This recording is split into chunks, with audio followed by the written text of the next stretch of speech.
A Europa precisa de Lula, o experiente líder brasileiro, mais do que em qualquer outro momento recente. É justamente por isso que, após 25 anos de tratativas emperradas, lentas e frequentemente sabotadas por pressões internas do próprio bloco europeu, o acordo de livre comércio entre Mercosul e União Europeia finalmente se concretizará. A assinatura está marcada para o dia 20 de dezembro, um pacto gigantesco, envolvendo mais de 720 milhões de pessoas e um PIB conjunto de aproximadamente 22 trilhões de dólares. Porém, para além desses números frios, algo muito mais profundo está em curso: a constatação global de que o Brasil voltou a ser indispensável. É nesse momento histórico, é Lula, o estadista combativo e diplomático, quem se apresenta como o fiador de uma estabilidade que interessa tanto às nações do Sul quanto às do Norte global. A Europa, sufocada por crises energéticas, inflação persistente, dependência crescente dos Estados Unidos e perda de influência, enxerga que precisa reaproximar-se do Sul global. Mas não pode fazer isso em posição de superioridade. Precisa de alguém com legitimidade, trajetória sólida e respeito internacional. Lula, o presidente que voltou ao cenário mundial com força renovada, é exatamente essa figura. Não por acaso o acordo avançou agora, sob sua liderança à frente do Brasil e do Mercosul. Isso não é coincidência, é protagonismo político. A verdade que muitos fingem ignorar é que a Europa enfrenta uma decadência estratégica evidente.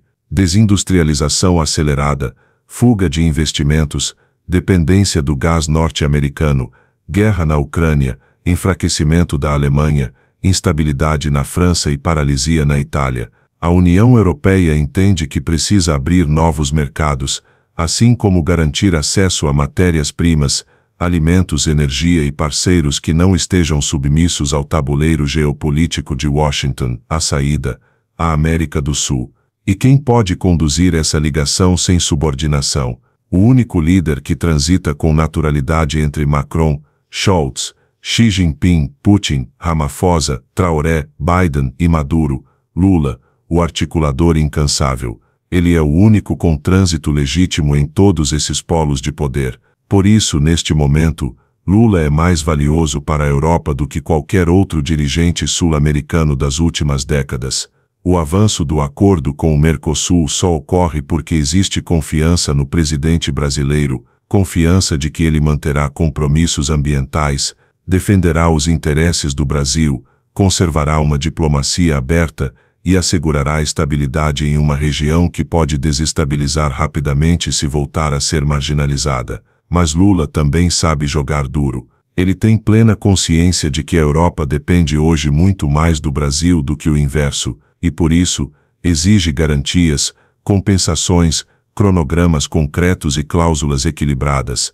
O Brasil não aceitará um novo tratado colonial, não entregará seu agronegócio, sua indústria ou seu patrimônio ambiental para agradar banqueiros europeus. Lula, o negociador firme, quer um acordo que funcione para ambos os lados, que traga investimentos estratégicos, transferência tecnológica, acesso real ao mercado europeu e, acima de tudo, respeito mútuo. É essa postura que faz dessa negociação o maior acordo comercial do século. Não se trata apenas de exportar carne e importar veículos. Trata-se de redefinir as relações entre o Norte e o Sul global.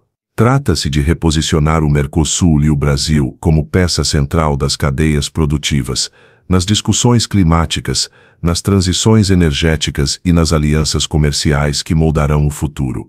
A Europa precisa do Brasil não apenas como fornecedor, mas como parceiro estratégico. E esse parceiro tem nome: Luiz Inácio Lula da Silva, o presidente que voltou ao centro do jogo global.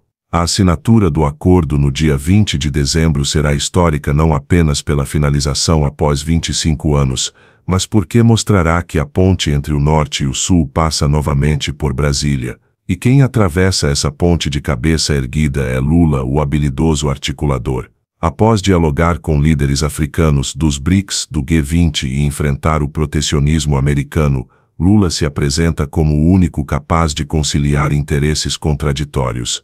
Ele conversa com quem quer fazer negócio sem abandonar o povo que o elegeu. A Europa sabe disso. Por isso corre, cede e pressiona seus burocratas. Porque se não for com Lula, talvez não seja com mais ninguém. Eles estão cientes, o tempo joga contra eles, enquanto a diplomacia sul-americana desperta para sua força. Esse acordo não é um favor, é um reconhecimento. E também um aviso, ou o mundo aprende a respeitar o Sul global como potência, ou ficará para trás. Porque agora existem alternativas.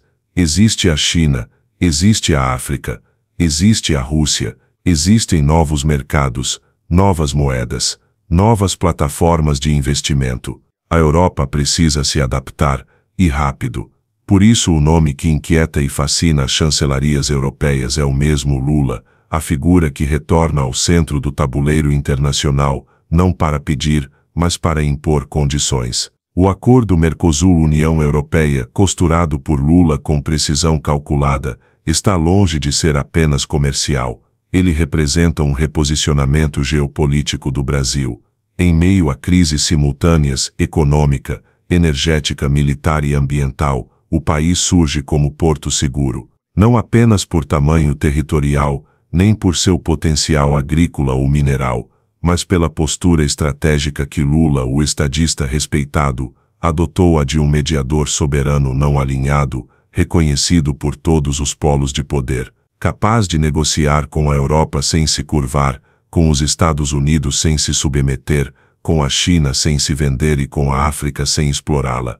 Enquanto a Europa se desintegra por dentro, o Brasil reconstrói pontes. E Lula, chamado por Macron de última esperança dos moderados, honra esse título. Em menos de 2 anos, recolocou o Brasil nos fóruns multilaterais, recuperou protagonismo no G20, avançou nos BRICS+, abriu debate sobre uma moeda alternativa ao dólar e agora impõe condições justas ao maior acordo comercial do Ocidente com o Sul global. Isso não é acaso, é estratégia pura.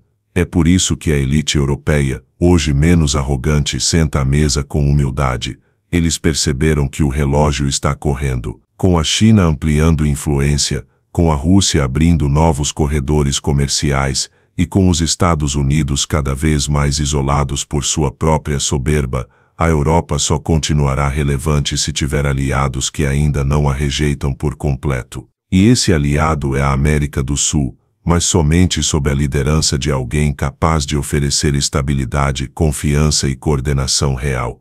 Esse alguém é Lula. Enquanto isso, o Brasil já começa a colher os frutos. Fundos europeus demonstram interesse em energia limpa, biotecnologia, agroinovação e infraestrutura verde. Nada disso é coincidência. É resultado direto da diplomacia ativa retomada pelo Brasil. Lula compreendeu que o país não deve mendigar investimentos. Deve usar seu território, sua diplomacia e seu peso político a seu favor. E ele fez exatamente isso. Mas Washington observa com incômodo. Porque o que se forma agora é uma rede de comércio e cooperação entre Europa, América do Sul, China, África e até Rússia, na qual o dólar não ocupa mais o centro. Por isso surgem pressões, chantagens e recados velados contra o Brasil.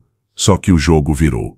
E Lula não está isolado. Tem Xi Jinping ao telefone, Putin enviando sinalizações diplomáticas, África do Sul e Moçambique fechando acordos de energia, Índia consolidando parcerias e países árabes buscando financiar infraestrutura brasileira. O que Lula conquistou, nenhum outro governante conseguiu: transformar o Brasil em eixo confiável para os 2 mundos que disputam o futuro. De um lado o Ocidente em declínio, de outro o Oriente em ascensão, e no meio o Brasil, finalmente como articulador, não mais como periferia, mas como pilar. Tudo isso se deve a um presidente que reconhece o valor da diplomacia, que sabe ouvir, exigir, negociar, e que entende que a dignidade nacional começa na postura internacional. O dia 20 de dezembro não marcará apenas uma assinatura. Marcará o instante em que o Sul global reivindicou seu espaço na história. E quem puxou a cadeira foi Lula. A Europa precisa de Lula como nunca precisou. Mas o mais relevante é que o Brasil agora sabe disso. E o Sul global também. Essa consciência é a maior revolução geopolítica do século. Por séculos, fomos ensinados a implorar reconhecimento às potências. Agora, pela primeira vez, um líder do Sul global faz o oposto. Coloca as nações ricas contra a parede, exige regras equilibradas e deixa claro que nada será assinado se o povo brasileiro não for respeitado. Ao condicionar o acordo à soberania ambiental e ao direito brasileiro sobre suas riquezas, Lula fez muito mais que política comercial, fez história. Enquanto Paris arde em xenofobia, Berlim se arrasta em recessão e Madrid corta direitos sociais, o Brasil cresce, atrai investimentos, constrói pontes e mostra que o novo mundo não será comandado pelo velho império, será guiado por quem ousa sonhar com dignidade. A Europa queria impor padrões ambientais que nem ela própria cumpre, abrir nossos mercados e fechar os seus. Queria modernizar sua economia à custa de nossas florestas, terras raras e mão de obra. Mas o tempo mudou. Lula não aceita chantagem, acordo simbólico ou termo injusto. E deixou claro: se houver assinatura, será sob igualdade, justiça e soberania sul-americana. Caso contrário, não haverá acordo. E agora os europeus aguardam em silêncio, esperando que Lula estenda a mão. Eles sabem que sem o Brasil a Europa perde futuro comercial, perde acesso ao maior corredor agrícola do planeta e perde relevância no Sul. Sabem também que se o Brasil recusar, China, Índia, Rússia e África ocuparão esse espaço. Lula tornou-se o guardião do equilíbrio global, e isso não é exagero. Já é admitido até pelos analistas mais conservadores da Europa. Porque um presidente que faz Xi Jinping viajar até ele, que encara Macron de igual para igual, que ignora provocações de Trump e ainda une África e América Latina, não é apenas um governante. É uma referência histórica. O mundo chegou a um ponto de ruptura, onde a arrogância colonial travestida de acordo já não é tolerada. E Lula transmite isso não apenas com palavras, mas com atitudes firmes. Ele não precisa elevar a voz. O silêncio inquieto das potências diante de sua presença já diz tudo. Elas sabem que o jogo virou.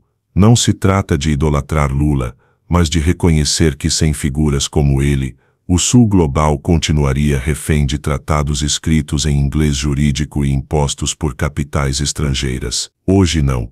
Hoje é o Brasil que dita os termos, e o Brasil exige: ou haverá equilíbrio, ou não haverá acordo. No dia 20 de dezembro, os jornais europeus podem chamar Lula de mediador, mas os povos do Sul saberão a verdade: foi mais que um acordo, foi um grito, um levante silencioso, uma insurreição diplomática que encerrou séculos de submissão. E esse gesto começou agora. Nessa presidência sul-americana que se recusa a se curvar, o Brasil está de volta, não como colônia, não como fornecedor, não como acessório de um sistema desigual, está de volta como ator soberano, protagonista de uma nova era em que os povos do Sul não pedem permissão, escrevem o próprio futuro. E você, como imagina o Brasil de hoje sem Lula?